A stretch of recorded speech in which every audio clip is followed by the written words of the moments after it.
And I want to make sure I understood correctly that LIJ is acquiring this property for zero amount of money, and that a bankrupt St. Vincent's donated valuable property for free to a private hospital corporation.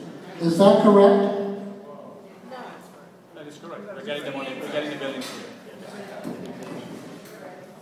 I hope everyone understood. How? What's the answer? We didn't hear you. Yes. The answer is yes.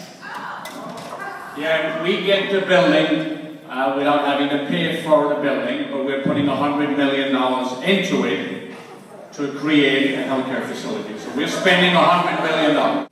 When you leave this auditorium, go west to 7th Avenue, and you will see a 25-year-old hospital, massive, standing there.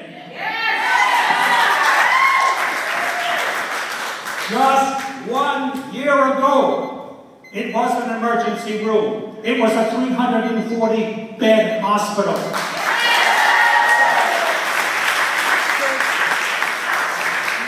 Take that $100 million and open it!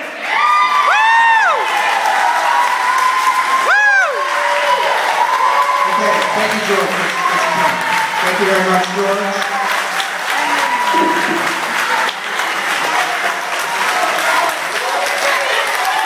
Don't forget your reporter.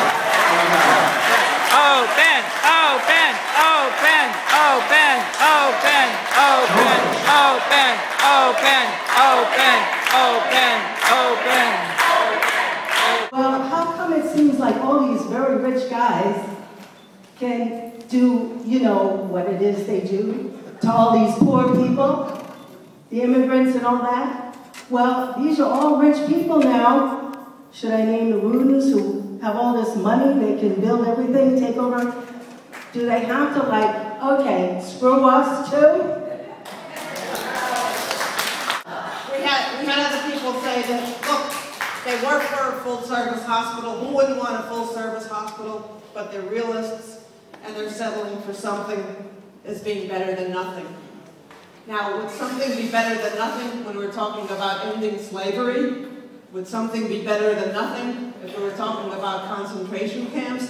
Would something be better than nothing whenever people face all kind of serious issues that deprive them of essential things for their life? We're not talking about just getting more money here, as maybe the LIJ North Shore people are doing, who surely have the $1 billion. They could have made a hospital here. Yes! Yay!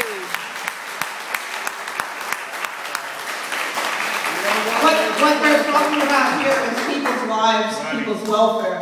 They say 90% of the people could be treated in this kind of money-making facility that they're proposing. Well, that's 10% of the people. What happens to that 10% of the people? They died. Yes. They died. I can talk a lot about the financial capabilities, but let me just say that there are $683 million in state funds ready to make hospitals that we can take. That we can take the $125 million in the building that they're willing to put in an urgent care center and adaptively renovate and reuse the O'Toole building for the same or similar money. But this is not about money. This is about human lives. We are being purposely misled by real estate interests to forego the medical care we are entitled to. I think people have shown that the money is there. When people, somebody comes along and says there's no money, you've heard people today pointing out that the money is there. And we have to have that hospital, and let's quit phoning around. If they want to put an emergency facility in the O'Toole building, fine, but have that be ready for that full-service hospital around it. And if that O'Toole proposal is a substitute for a full hospital, then away with it. We have to have a full-service, not only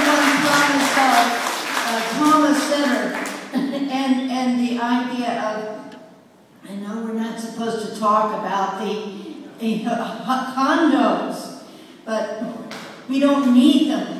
We just need the hospital. Who has blood on their hands for Dario Giugiaro, the federal judge?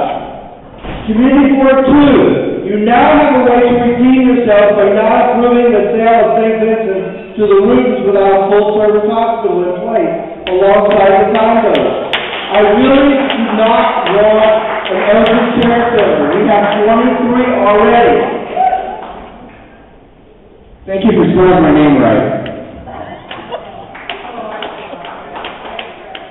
I want to tell you that after my experience, I tried to get an appointment with my cardiologist, and I was told because of the closure of St. Vincent, I would have to wait on March 20th, 25th to June 29th to see my cardiologist.